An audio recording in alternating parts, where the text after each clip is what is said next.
মানে একচুৱেলি গৌৰৱ গগৈ কালি কোৱা কথাটো মই শুনিছো বাৰু দেই, আজি বাতৰি কাগজত পঢ়িছো যে গৌৰৱ গগৈ কৈছে যে অখিল গগৈৰ স্থিতি নাই। অখিল গগৈৰ স্থিতিটো খুব স্থিৰ। অখিল গগৈ বিজেপিক হৰুৱাব খোজে আৰু সেইকাৰণে MP ইলেকশ্যনত আমাক চিট নিদিয়াৰ পাছতো আমি কংগ্ৰেছ দলত জিকালো, গৌৰৱ গগৈক জিকালো। গৌৰৱ গগৈক জিকোৱাৰ পাছত আমাৰ ফলাফলটো কি পালো?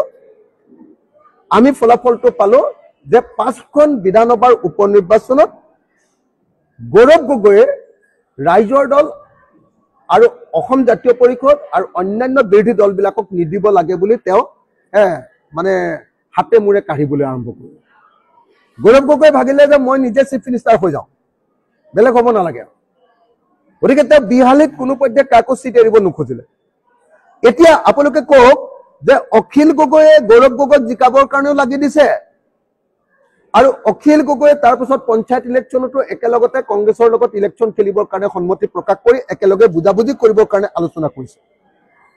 কংগ্ৰেছে MP ইলেকশ্যনত অখিল গগৈৰ পৰা ৰাইজৰ দলৰ পৰা সহায় লৈছে, জাতীয় পৰিষদৰ পৰা সহায় লৈছে। তাৰ পাছৰে আকৌ উপ নিৰ্বাচনটোত তেওঁলোকে লাট মাৰি দিছে আমাক, আকৌ পঞ্চায়ত নিৰ্বাচনতো তেওঁলোকে লাট মাৰি দিছে। গতিকে অস্থিৰতা গৌৰৱ গগৈ নে অস্থিৰতা অখিল গগৈ? ৰাজনৈতিকভাৱে আমি অস্থিৰ কোনো পধ্যে হোৱা নাই, কিন্তু কংগ্ৰেছৰ যিটো অস্থিৰতা, সেই অস্থিৰতাক সমালোচনা কৰাৰ কাৰণে গৌৰৱ গগৈ আমাক অস্থিৰ বুলি ক'ব খুজিছে।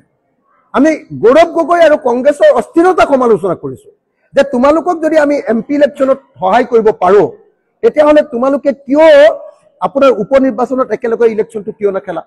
নাম্বাৰ 1। আকৌ উপ নিৰ্বাচনটো তোমালোকে একেলগতে নেখিলা, আকৌ এবাৰ পঞ্চায়ত নিৰ্বাচনতো একেলগতে নেখেলা। কেলে নেখেলা এইটোকে কথা কোৱাচোন, বেলেগ কথা ক'ব নালাগে। আমিতো পঞ্চায়ত ইলেকশ্যনত একেলগে খেলিম বুলি কৈছো, তোমালোকে কিয় নেখেলা? যুক্তিটো দিয়া না ভাই, যুক্তিটো দিয়া। আমি জনামতে পঞ্চায়ত নিৰ্বাচন বিজেপি কংগ্ৰেছে এইকাৰণে একেলগতে নুখেলে যে পঞ্চায়ত নিৰ্বাচনত যদি ৰাইজৰ দলৰ স্থিতি ভাল হয়, তেতিয়াহ'লে ৰাইজৰ দলক বেছি আসন এৰি দিব লাগিব আগন্তুক বিধানসভা নিৰ্বাচনত। যদি এইটোৱে যুক্তি হয়, তাৰমানে বিজেপি কংগ্ৰেছ দলৰ শত্ৰু নহয়। কংগ্ৰেছ দলৰ শত্ৰু হ'ল ৰাইজৰ দল, কংগ্ৰেছ দলৰ শত্ৰু হ'ল অসম জাতীয় পৰিষদ, কংগ্ৰেছ দলৰ শত্ৰু হ'ল বামপন্থী দলবিলাক, যিবিলাকে তেওঁলোকৰ লগত একেলগে খেলিব খোজে। তেওঁলোকক বেছি আসন এৰি দিব লাগে বুলি তেওঁলোকে আগৰ পৰা আমাক চিপৰাং মাৰে। গতিকে তেওঁলোকৰ আদৰ্শগতভাৱে বিজেপিক বিৰোধিতা নকৰে।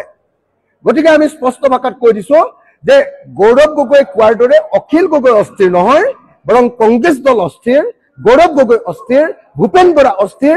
তেওঁলোকে আমাক MP ইলেকশ্যনত আমাৰ সহায় লাগে, কিন্তু তেওঁলোকে উপ নিৰ্বাচনত আমাক সহায় দিব নোখোজে। আকৌ উপ নিৰ্বাচনত তেওঁলোকে আমাৰ পৰা আঁতৰি যায়। আকৌ যেতিয়া আমি ক'লো যে নহয় পঞ্চায়ত ইলেকশ্যনত একেলগে খেলো, তেওঁলোকে কয় যে পঞ্চায়ত ইলেকশ্যনত একেলগে নেখেলো, বিধানসভা ইলেকশ্যনতহে একেলগে খেলিম। আৰে তোমালোকৰে অস্থিৰতা, তোমালোকে পঞ্চায়ত ইলেকশ্যনত একেলগে নেখেলা। কেলে নেখেলা? চিটবিলাক বিক্ৰী কৰিবৰ কাৰণে নহয় জানো?